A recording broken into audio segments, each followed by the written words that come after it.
Hello student, मैं रमाकांत स्वागत करता हूं आज की इस वीडियो में, जिसमें हम लोग जानने वाले हैं कि जो बच्चे नवोदय एंट्रेंस एग्जाम की तैयारी कर रहे हैं उनका फीस कितना लगेगा। अगर जो आप कक्षा 9 की तैयारी कर रहे हैं, कक्षा 6 की तैयारी कर रहे हैं या कक्षा 9 की तैयारी कर रहे हैं या फिर कक्षा 11 की तैयारी कर रहे हैं, आज की इस वीडियो में हम लोग तीनों क्लास के बारे में डिस्कस करेंगे। और साथ ही साथ में अगर जो आपकी कैटेगरी भी अलग अलग है, जैसे जनरल है, ओबीसी है, एससी है या एसटी है, तो इसके बारे में भी हम लोग चर्चा करेंगे कि जनरल का कितना लगेगा, ओबीसी का कितना लगेगा, एससी और एसटी वालों का कितना लगेगा। साथ ही साथ अगर जो आप मेल हैं या फीमेल हैं, बॉयज़ हैं या गर्ल हैं, ठीक है? इनका भी फीस में चेंजिंग कुछ होती है या नहीं होती, इसके बारे में भी हम लोग डिस्कस करेंगे।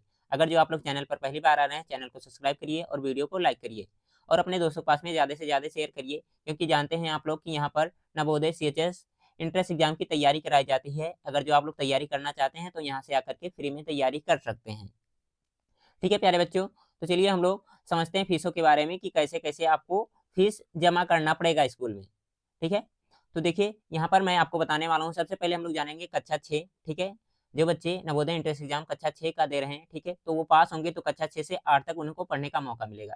इस दौरान इनका फीस कितना लगेगा, इसके बारे में हम लोग चलिए चर्चा कर लेते हैं। सबसे पहले आपकी आ जाएगी बॉयज़ का होगा, ठीक है? क्या होंगे, कुछ बॉयज़ होंगे, उसका नहीं क्या हो सकता है या फिर गर्ल्स हो सकते हैं, ठीक है? दोनों के लिए मैं बता रहा हूँ, ध्यान से सुनिएगा। अगर जो कहीं बॉयज़ हैं या गर्ल हैं, तो दोनों का फीस कितना लगेगा? देखिए, बॉयज़ का कुछ भी फीस नहीं लगता है, ना ही गर्ल्स का फीस लगता है। जब कक्षा 6, 7, 8 में आप लोग पढ़ते हैं, ठीक है? 3 क्लासों में आपका कोई फीस नहीं लगेगा। अब कैटेगरी की बात की जाए, तो देखिए ना बॉयज़ का लग रहा है, ना गर्ल का। अगर जो आपकी कोई भी कैटेगरी है, जैसे जनरल है, ठीक है?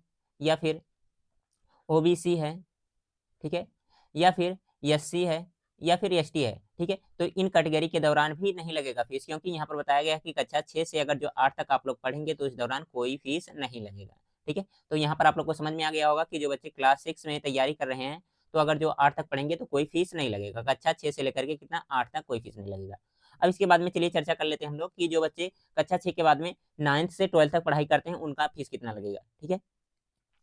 क्लास कौन से? क्लास 9th से लेकर के कहाँ तक?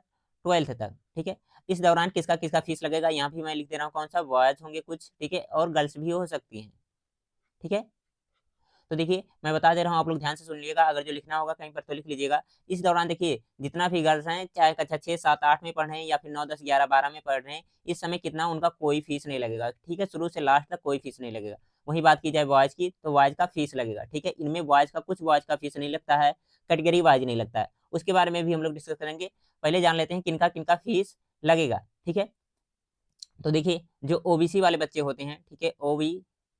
सी वाले, ठीक है? इनका फ़ीस लगता है और साथ ही साथ में अगर जो आप लोग जनरल से हैं, ठीक है? जनरल से हैं तब भी आपका फ़ीस लगेगा, ठीक है? इन दोनों का फ़ीस लगेगा। अगर जो 9वीं से 12वीं तक पढ़ रहे हैं, ठीक है? कितना लगेगा अभी बाद में डिस्कस करेंगे। इसके अलावा कुछ जनरल बॉयज़ जो होते हैं उनका नहीं लगता है, कुछ जनरल के बच्चे होते हैं उनका भी नहीं लगता है, ठीक है? जनरल और ओबीसी में कुछ बॉयज़ होते हैं जिनका नहीं लगता है। किनका नहीं लगता है? जिसके पास बीपीएल कार्ड होता है, ठीक है? उनका फ़ीस नहीं लगता है, ठीक है? अगर जो आपके पास क्या बीपीएल कार्ड है। ठीक है? तो आपका फ़ीस नहीं लगेगा। इसके अलावा जो बच्चे दिव्यांग होते हैं, ठीक है? उनका भी फ़ीस नहीं लगता है बॉयज़ का।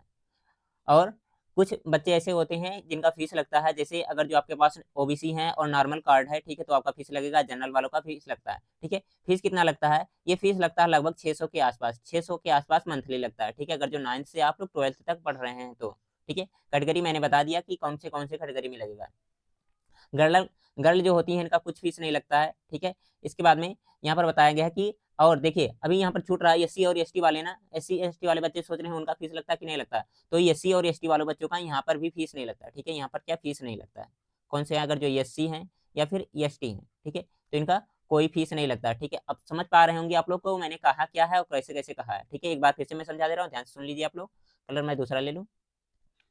देखिए, बॉयज़ आप हैं, ठीक है? तो फीस लगेगा, ठीक है? कहाँ से लगेगा? 9th में लगेगा, ठीक है? 9th से 12th में लगेगा। कब लगेगा? अगर जो आप जनरल और ओबीसी हैं। वहीं बात की जाए एससी और एसटी के जो भी बच्चे हैं, एससी और एसटी के जो बच्चे हैं, उनका फीस कुछ भी नहीं लगेगा। आप कक्षा 6 से लेकर के 12 तक फ्री में पढ़ सकते हैं, ठीक है?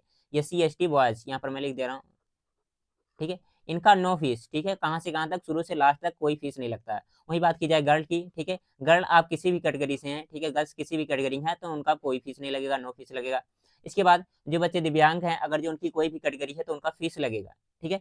फीस किसका किसका लगेगा, तो जो बच्चे ओबीसी के हैं, ठीक है, और जनरल के हैं, तो उनका फीस लगेगा 9 से 12 तक। इसका फीस कितना होगा, 600 के आस-पास होता है, विद्यालय पे डिपेंड करता है, कहीं-कहीं पर थोड़ा-सा ज़्यादा हो जाता है। कहीं-कहीं पर देखिए, कुछ बच्चों का फीस 600 से भी ज़्यादा लगता है, ठीक है? किस कंडीशन में लगेगा, अगर जो आपके पिता क्या गवर्नमेंट एम्प्लॉयी हैं, मतलब आपके पिता टीचर हैं या फिर कुछ और हैं, तो इस कैटेगरी में क्या आपका फीस और थोड़ा-सा ज़्यादा भी लग सकता है, ठीक है? तो आई होप आपको फीस का ये पूरा प्रोसेस समझ में आ गया होगा कि कितना फीस कहाँ पर लग रहा है। इसके अलावा कोई भी डाउट है फीस से रिलेटेड तो आप कमेंट बॉक्स में कमेंट करके पूछिएगा, मैं उसका रिप्लाई ज़रूर से ज़रूर दूँगा। इसके अलावा आप लोग बताइए कि अगला वीडियो किस टॉपिक पर होना चाहिए। बाकी आपकी डेली क्लासेस के बारे में मैंने बता दिया है, आपकी डेली क्लासेस चलती हैं, ठीक है? अगर जो आप कक्षा 9th की तैयारी कर रहे हैं, तो आपकी 3 क्लासेस डेली चलती हैं। एक क्लास 7 बजे चलती है, ठीक है, सुबह में, जिसको सुग्रीव सर कराते हैं, एकदम फ्री होता है। दूसरी क्लास होती है शाम 5 बजे, ठीक है? ठीक है? जिसको कौन कराते हैं? एसके सर कराते हैं, ये भी फ्री होती है। इसके बाद में एक क्लास होती है 6 बज कर के 30 मिनट पर, 6 बज कर के 30 मिनट पर, ठीक है? इसको कौन कराता है? मैं कराता हूँ, ठीक है? अगर जो आप क्लास 9th की तैयारी कर रहे हैं नवोदय एंट्रेंस एग्ज़ाम या फिर सीएचएस एंट्रेंस एग्ज़ाम की तैयारी, तो ये तीनों क्लास अटेंड कर सकते हैं। वहीं बात की जाए अगर जो आप लोग नवोदय एंट्रेंस एग्ज़ाम 11th की तैयारी कर रहे हैं, तो उनके लिए 2 क्लासेस चलाई जाती हैं, ठीक है? एक क्लास चलता है आप लोग का 7 बज कर के 30 मिनट पर, जिसको मैं लेता हूँ और दूसरी क्लास चलती है क्लास 8 बज कर के 15 मिनट, जिसको लेते हैं एसके सर, ठीक है? तो इन दोनों क्लास को आप ले सकते हैं। ये दोनों क्लास क्या होती है, शाम में होती है, ये भी क्लास दोनों शाम में होता है, ठीक है? इधर बस एक ही क्लास क्या होती है, सुबह में होती है। तो इन सारे क्लास को करके आप लोग अपनी तैयारी एकदम बेहतरीन तरीके से कर सकते हैं और अपना एक अच्छा स्कोर ला करके अपनी तैयारी नवोदय विद्यालय में जाकर के कर सकते हैं। बहुत से बच्चे हमारे साथ पढ़ कर के नवोदय में अपना अच्छा स्कोर किए हैं और वहाँ पर अपनी पढ़ाई कर रहे हैं। आज का ये वीडियो आप लोग को कैसा लगा कमेंट बॉक्स में कमेंट करके ज़रूर बताइएगा। बाकी मिलते हैं हम लोग किसी इसी तरह के और वीडियो में, तब तक के लिए आप लोग अपना ख़्याल रखिए और अपनी पढ़ाई एकदम बेहतरीन तरीके से करते रहिए। बाय बाय प्यारे बच्चों।